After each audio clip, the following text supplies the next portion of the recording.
요나서 3장 1절에서 10절 말씀, 주님의 귀한 말씀 우리 한 절씩 교독하겠습니다. 여호와의 말씀이 두 번째 요나에게 임하니라. 이르시되 일어나 저 큰 성읍 니느웨로 가서 내가 내게 명한 바를 그들에게 선포하라 하신지라. 요나가 여호와의 말씀대로 일어나서 니느웨로 가니라. 니느웨는 극히 큰 성읍이므로 3일 길이라. 요나가 그 성에 들어가며 곧 하룻길을 행하며 외쳐 가로되 40일이 지나면 니느웨가 무너지리라 하였더니, 니느웨의 백성이 하나님을 믿고 금식을 선포하고 물은 대소하고 굵은 배를 입은지라. 그 소문이 니느웨 왕에게 들리매 왕이 보좌에서 일어나 조복을 벗고 굵은 배를 입고 재에 앉으니라. 왕이 그 대신으로 더불어 조서를 내려 니느웨에 선포하여 가로되 사람이나 짐승이나 소떼나 양떼나 아무것도 입에 대지 말지니 곧 먹지도 말 것이요 물도 마시지 말 것이며 사람이든지 짐승이든지 다 굵은 배를 입을 것이요 힘써 여호와께 부르짖을 것이며 각기 악한 길과 손으로 행한 강포에서 떠날 것이니라. 하나님이 혹시 뜻을 돌이키시고 그 진노를 그치사 우리로 멸망치 않게 하시리라. 그렇지 않을 줄을 누가 알겠느냐 한지라. 다시입니다. 하나님이 그들의 행한 것 곧 그 악한 길에서 돌이켜 떠난 것을 감찰하시고 뜻을 돌이키사 그들에게 내리라 말씀하신 재앙을 내리지 아니하시니라. 아멘. 완전히 멸망받아 사라질 수밖에 없던 우리의 삶이 주님의 은혜로 말미암아 다시 생명의 삶을 살아가게 되었습니다. 이런 우리의 모습과 요나의 모습이 너무나도 흡사합니다. 물고기 뱃속에서 살아난 요나는 하나님께 다시 부름을 받았어요. 그리고 요나는 니느웨 성으로 들어가서 하룻길을 돌면서 40일이 지나면 니느웨가 무너지리라 라고 외치기만 했습니다. 요나가 생각할 때는 그렇게 강박한 니느웨 사람들이 40일이 지나면 니느웨가 무너지라고 아무리 외친다 할지라도 끄떡도 하지 않을 줄 그는 믿었습니다. 그런데 생각밖에 놀란 기적이 나타나요. 니느웨 사람들이 요나의 경고를 듣고 회개의 운동이 일어납니다. 니느웨 사람들은 예상 밖의 반응을 나타나고 있습니다. 오늘은 요나의 선교와 니느웨의 반응을 통해서 하나님의 은혜의 역사가 무엇인가를 찾아보면서 말씀을 나누겠습니다. 본문 1절에 보게 되면 여호와의 말씀이 두 번째 요나에게 임하니라 라고 전하고 있습니다.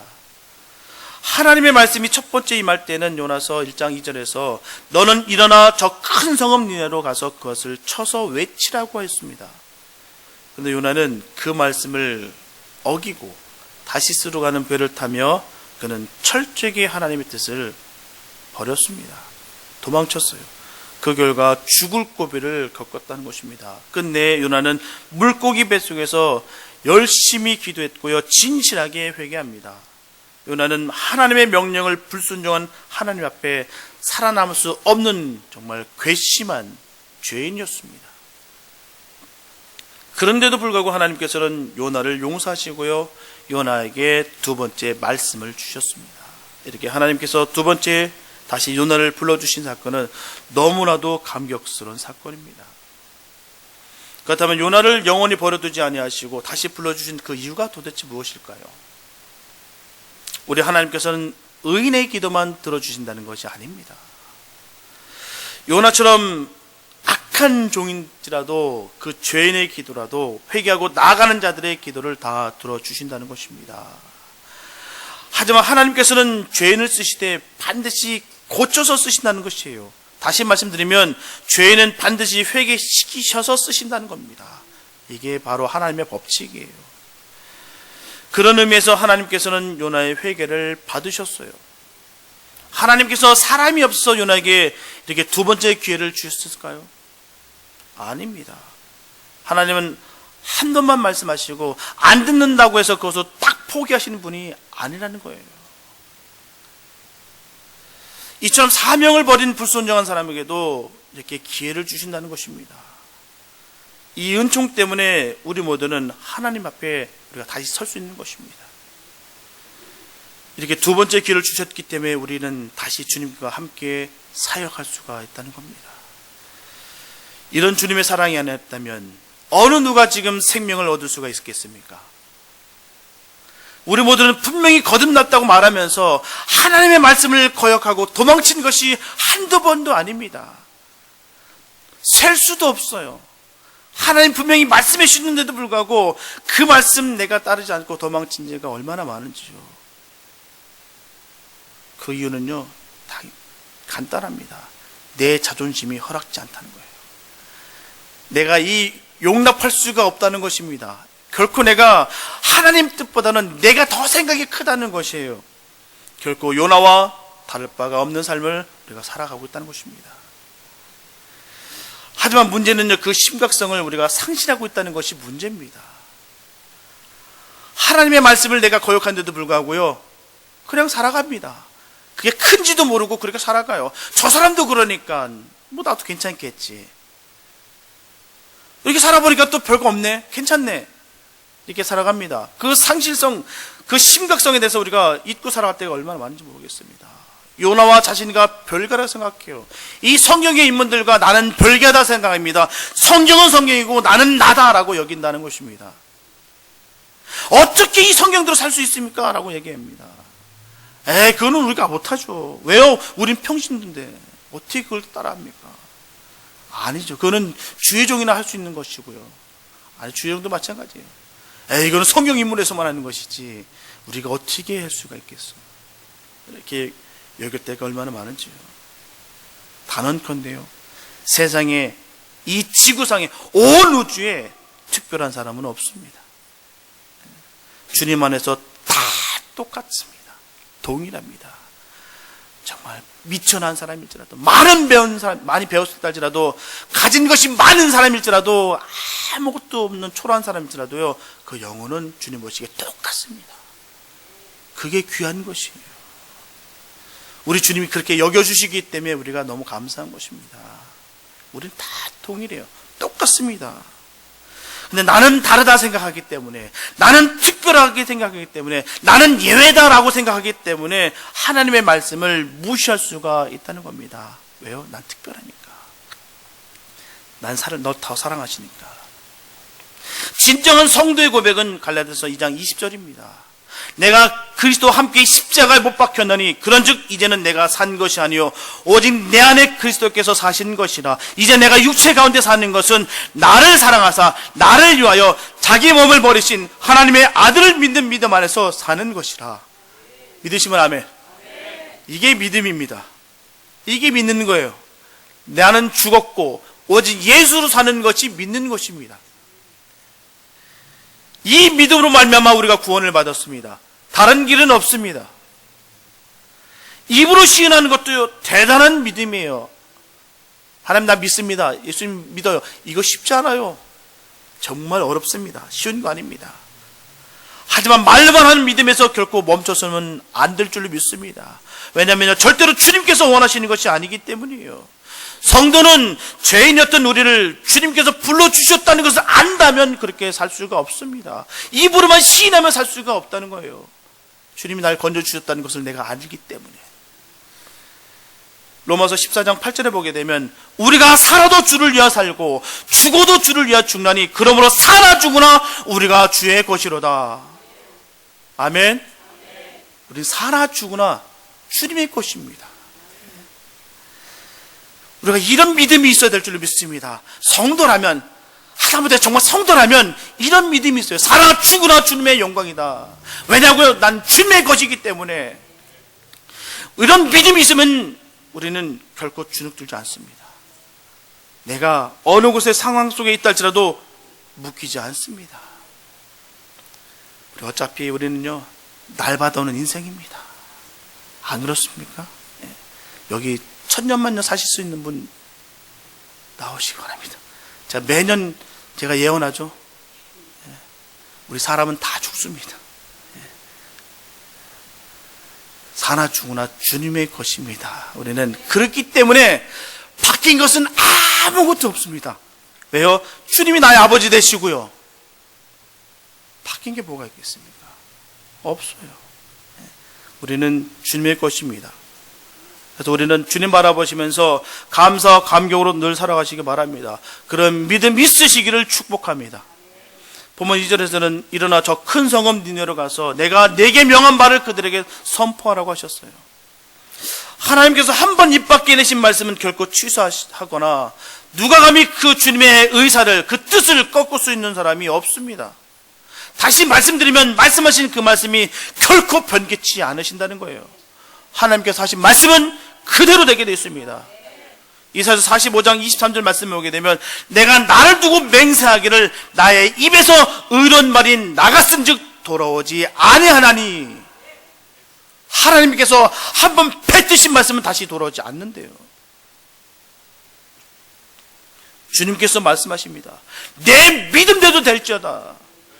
걸어라, 뛰어라, 눈을 떠라 할 때 주님께서 반드시 그 뜻이 이루어집니다. 우리 항상 말씀하지 않습니까? 주님께서 말씀하시니 그리로 되리라.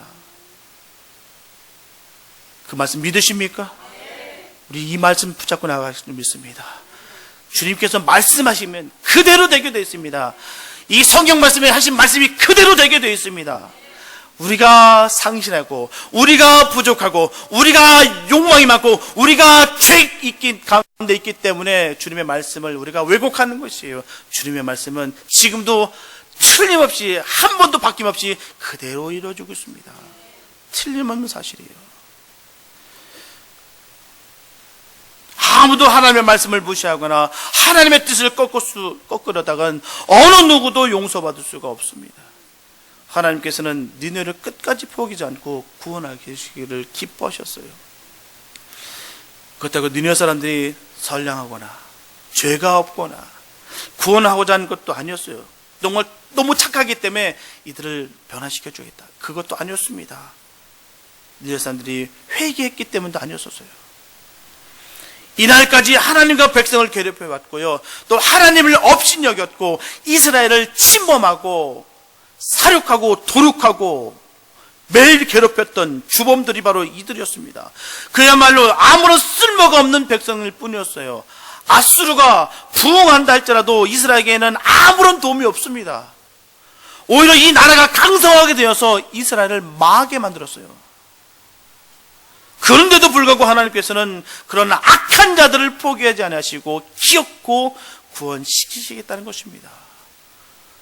니느웨 사람들을 구원하시기로 예정하신 그 하나님께서는 요나를 통해서 회개를 외치도록 해서 구원하고자 하셨습니다. 하나님은 능력이 많으신 분이세요. 순식간에라도 니느웨 사람들을 다 구원하실 수 있습니다. 또 요나가 아닐지라도요, 정말 말 못하는 저 미물일지라도, 아니 저 돌덩어리일지라도 하나님께서는 그것을 시켜서라도 구원하실 수 있으십니다. 요나가 특별하셔서 그를 시킨 것이 아닙니다. 그런데 하나님께서는 꼭 요나를 시켜서 니네를 구원하시겠다는 거예요. 요나는 그렇게 싫다고 도망침에도 불구하고 하나님께서는 기어코 니네로 보내시라는 그 의지를 굽히지 않으셨습니다. 하나님의 뜻은 이처럼 주님의 계획 안에 성실하게 이루어지고 있습니다. 우리 모두 그 주님의 계획을 의지하며 물어가는 주님의 자녀들이 되시기 바랍니다. 본문 3절과 4절에서 요나가 여호와의 말씀대로 일어나서 니느웨로 가니라. 니느웨는 극히 큰 성읍이므로 3일길이라. 요나가 그 성에 들어가며 곧 하룻길을 행하며 외쳐 가로되 40일이 지나면 니느웨가 무너지리라. 우리는 오늘 본문 3절과 4절에서 몇 가지 중요한 진리를 우리가 배울 수가 있습니다. 첫째, 요나가 여호와의 말씀대로 일어나서 니느웨로 갔습니다. 요나는 자기 의지대로, 자기 의사대로 일어났고요, 자기 뜻대로 지금까지 살아왔습니다. 그러나 지금은 바뀌었어요. 자기 감정대로 일어나서 자기 생각대로 가는 것이 아니라 하나님의 주권에 의해서, 하나님의 말씀에 의해서 그는 준행했습니다. 이처럼 우리는 신앙생활에서 항상 하나님의 말씀대로 하는 것이에요. 내 감정대로, 내 생각대로, 내 의지대로 내가 믿음을 지키는 것이 아니라 하나님의 말씀 가운데 지킬 줄로 믿습니다. 성경은 말씀하시기를 예수님께서는요, 성경대로 나셨고요, 성경대로 죽으셨고 성경대로 부활하셨습니다. 그게 명확하게 이루어졌어요. 요나가 말씀대로 일어나서 니네로 갔다는 것은 자기의 고집을 주님 앞 말씀하에 완벽하게 굴복시켰다는 겁니다. 둘째, 니느웨는 극히 큰 성읍이라고 하는 것입니다. 우리 성경에는 극히 큰 성읍이라고 하는데요, 히브리 원문에는 하나님께 큰 성읍이라고 되어 있습니다. 하나님께 큰 성읍. 이렇게 되어 있는 의미는 니느웨가 면적이 크다는 것이 아니라 바로 그보다 더 중요한 뜻이 영적으로나 도덕적으로나 니느웨 성은 여호와께 지대한 관심의 대상이었다는 것입니다. 요나가 볼 때는 니느웨는 이방인의 땅이요, 하나님께 버림받고 심판으로 멸망받아 마땅한 성읍이요, 아주 보잘것없는 땅으로 봤습니다. 그러나 하나님께서는 니느웨 성을 아주 크게 여기셨고요, 아주 귀중하게 여기셨고 대단히 큰 관심을 가지고 계셨다는 것입니다. 셋째, 40일이 지나면 니느웨가 무너진다고 외쳤다는 겁니다. 이렇게 외치는 것이 하나님께서 원하시는 복음 전도의 핵심입니다. 요나가 순종한 결정적인 설교 내용이었어요. 40일이 지나면 니느웨가 무너지리라 라는 말은 두 가지 큰 의미를 담고 있습니다. 첫째는요, 죄를 지으면 심판을 받는다고 하는 경고입니다. 그리고 둘째는 40일간의 유예기간을 주시겠다는 복된 소식이었어요. 하나님께서는 어느 시대든 어느 땅을 침판하실 때도요, 갑자기 덮치는 것이 아닙니다. 언제나 미리 경고하시고 반드시 유예기간을 주셨습니다. 이것이 주님의 한량없는 은혜입니다. 바로 갚을 길 없는 은혜입니다. 열왕기하 15장 19절에 보게 되면 아수르왕 불이 와서 그 땅을 치러하며 무나함이 은 1,000달란트를 불에게 주어서 저 자기를 도와주게 함으로 나라를 자기 손에 굳게 세우고자 하여 라고 말씀하고 있어요. 이처럼 아수르왕 불이 이스라엘을 침략합니다. 또한 16장 17절 이하의 말씀을 보게 되면 아수르왕 디글랏 빌레셀에게 여호와의 전에 기명들을 예물로 보냈습니다. 그리고 17장 3절 이하에서는 아수르왕 살만어셀이 침략하는 등 계속해서 이 아수르는 이스라엘을 괴롭혔던 자들입니다. 그리고 니느웨 성에 대하여 나홈 3장 1절에서는 전합니다. 피의 성이다 라고 전했고요, 스바냐 3장 1절에서는 포악한 그 성읍이라고 했어요. 이처럼 니느웨 사람들은 온갖 계율과 강포와 약탈만을 일삼음으로 손에 피가 가득한 잔인한 사람들이었습니다. 아주 강팍한 사람들이었어요. 죄의 덩어리였습니다.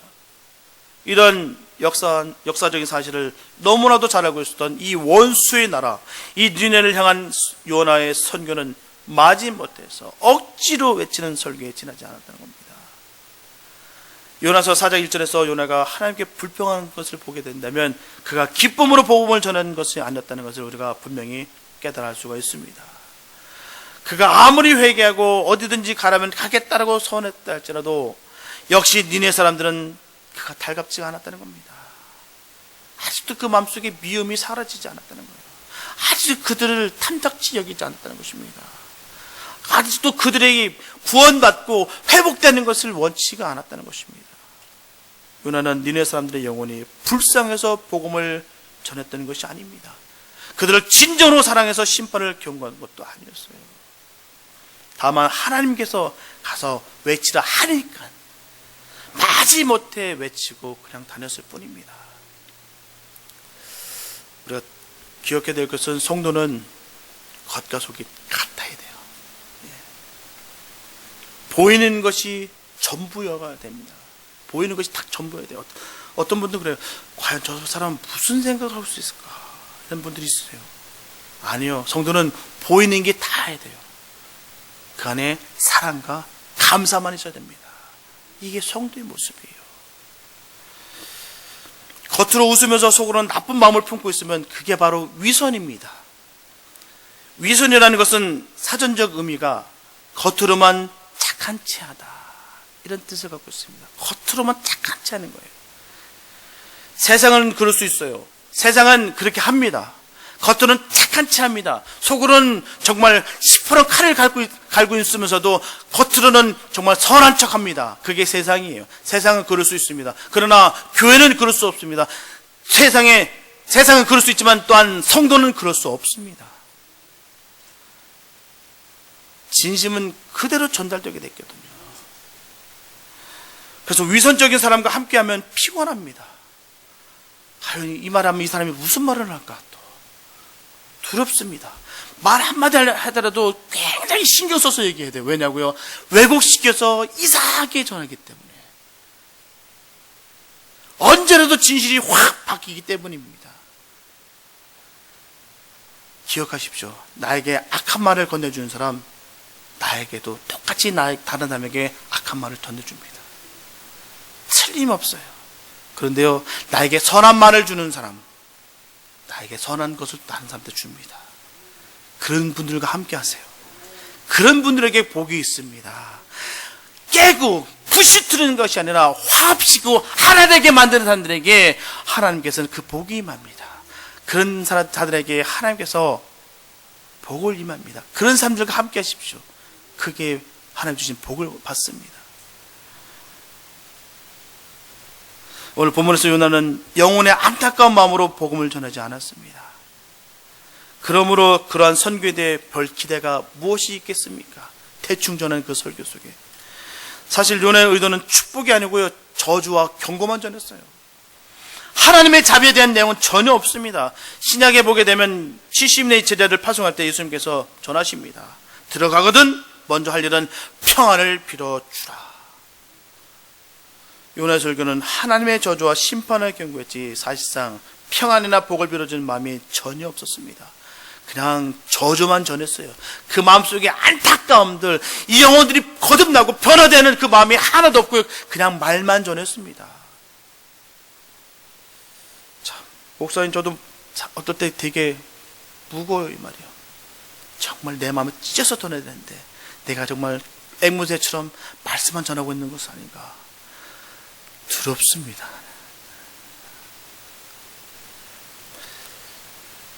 더구나 강대국이라 지금 잡아온 아수르의 수도에 있어요. 지금 낯선 사람이 나타나서 지금 니느웨가 망한다고 하는데 어느 누가 지금 믿겠습니까? 기분 좋은 말도 아닙니다. 이곳이 축복받을 거다, 이곳이 정말 번성할 것이다 라고 전했다면 그 니느웨 사람들이 참 기분 좋았을 텐데 이곳은 망한다는 게 얼마나 기분이 나빴을까요? 지금의 상황에 보세요. 요나는요, 물고기 뱃속에서 3일 있다가 나왔습니다. 참혹한 모습입니다.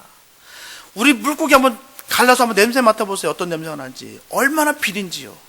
그 속에서요, 정말 해초들과 수많은 썩는 것들과 함께 뒤섞이면서 3일 동안 뒹굴다 나온 그 요나의 모습입니다.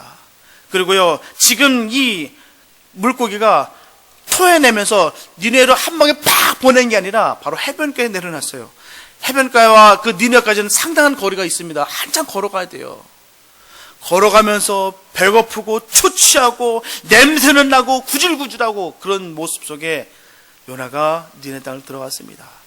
그 가운데 얼마나 또 갈등이 있었겠습니까? 내가 이게 뭘까 과연? 난 이스라엘 대표는 선지자였는데 야, 이게 뭘까? 내가 굳이 이 고생을 하면서 내가 가야 될 이유가 있을까 말까 계속은 했지만 내가 왜 해야 되는지도 모르고 내가 터벅터벅 그러던 그 불평하며 투덜거렸던 요나의 모습이 그려지지 않습니까? 그런 마음으로 들어갔을 때 과연 그 선포가 아름다웠겠습니까? 억지로 한 선포, 무슨 그 심각성이 있겠습니까? 대충 전했다는 거예요. 대충. 야, 망한대. 사실은 망한대. 듣거나 말거나.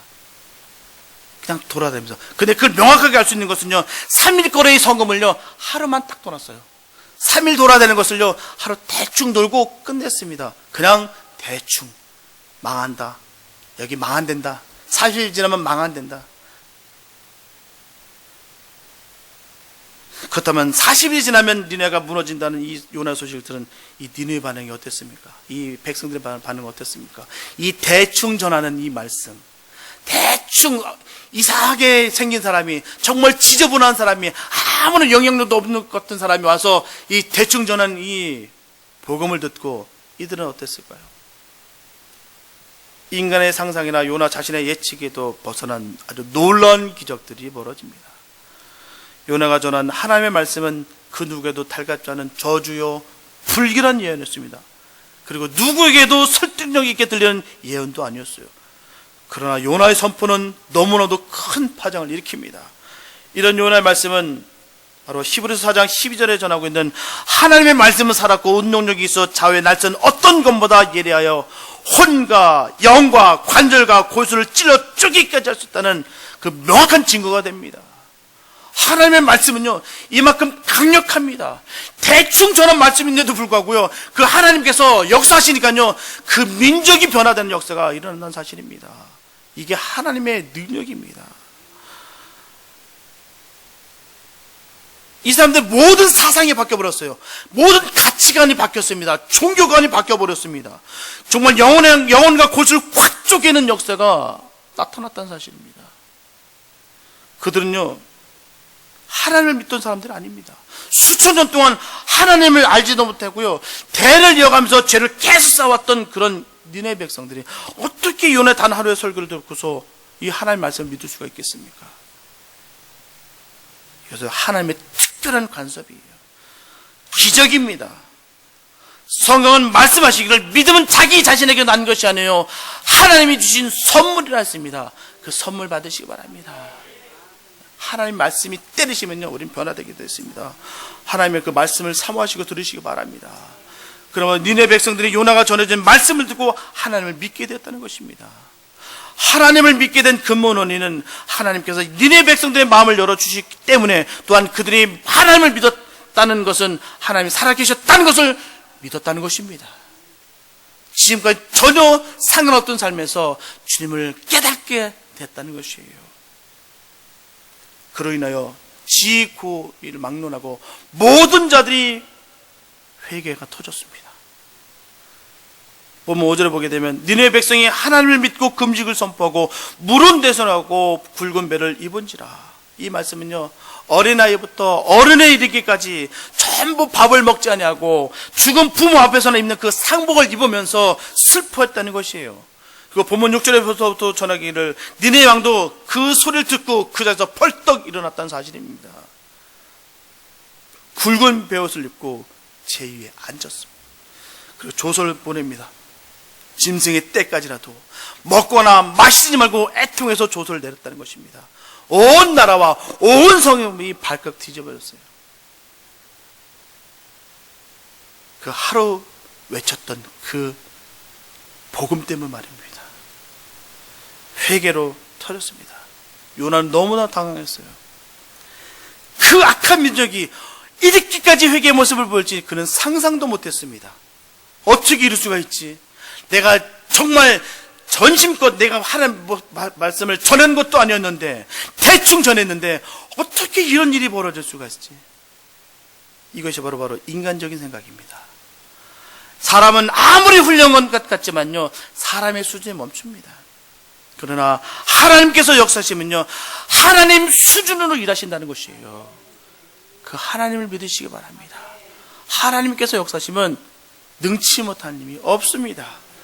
우리가 눈에 보이는 것, 가라막혀 있는 것, 거기에 자꾸 쏠립니다. 자꾸 그것만 보입니다. 안 될 것 같아요. 안 고쳐질 것 같아요. 안 날 것 같아요. 변화가 안 될 것 같아요. 이게 바로 인간적인 생각입니다. 하나님께서 역사하시면 문제가 되지 않습니다. 우리는 자꾸 문제를 하나님보다 더 크게 보기 때문에 내가 자꾸 무너지는 거예요. 오늘 성가대 찬양도 그렇지 않습니까? 사슴이 시냇물을 찾듯이 갈급한 마음으로 찾으시기 바랍니다.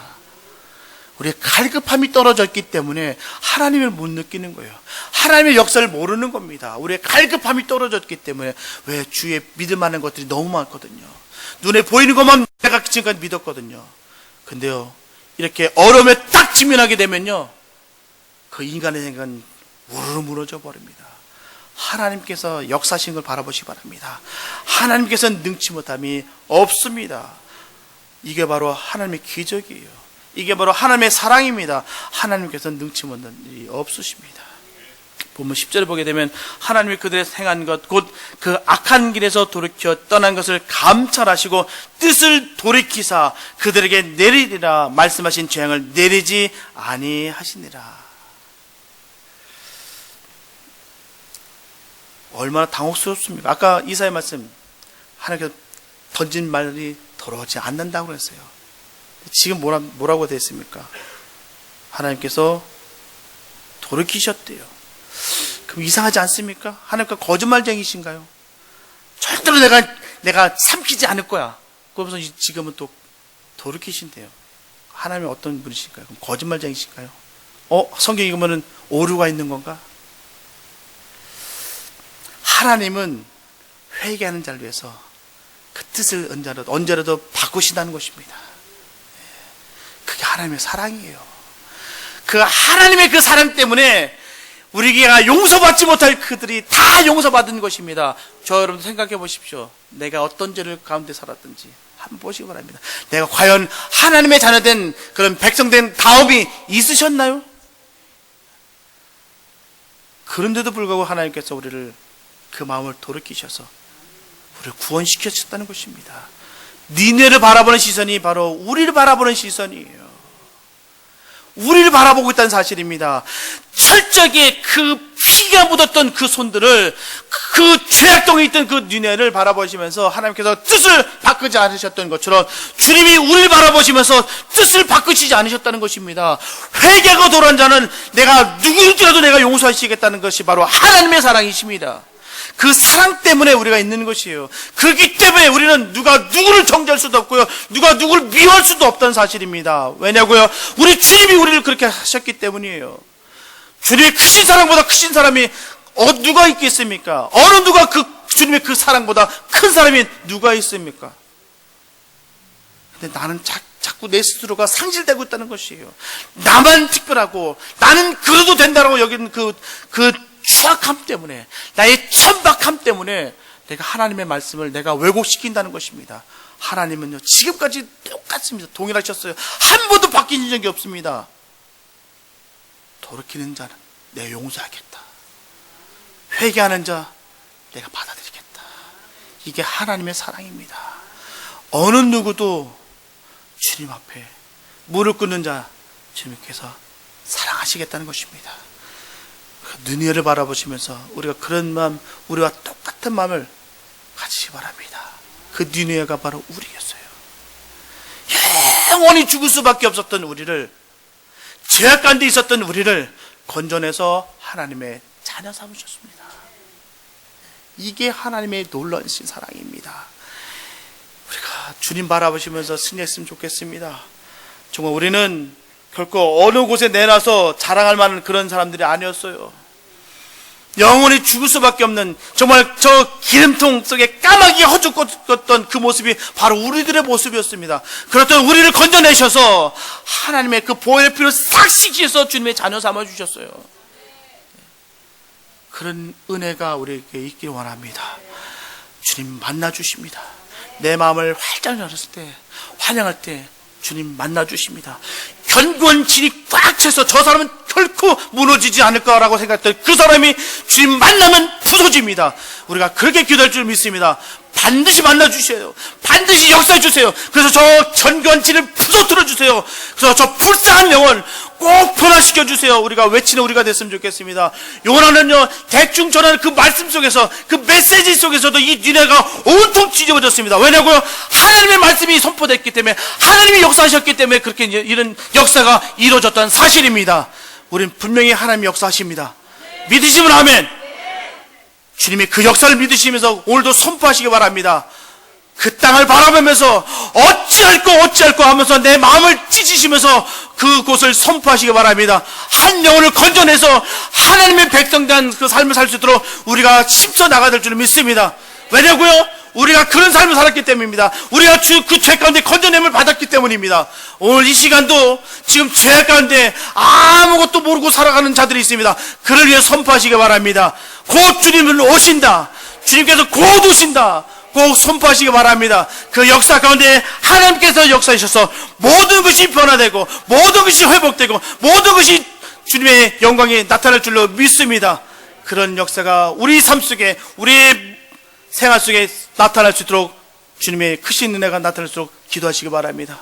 늘 주님께서 함께 하십니다. 여러분과 함께 하십니다. 주님은 여러분을 사랑하십니다. 기도하십니다. 사랑해 주님 감사합니다. 아버지, 우리가 니네랑 다를 게 뭐가 있습니까? 정말 죽을 수밖에 없었던 저희들입니다.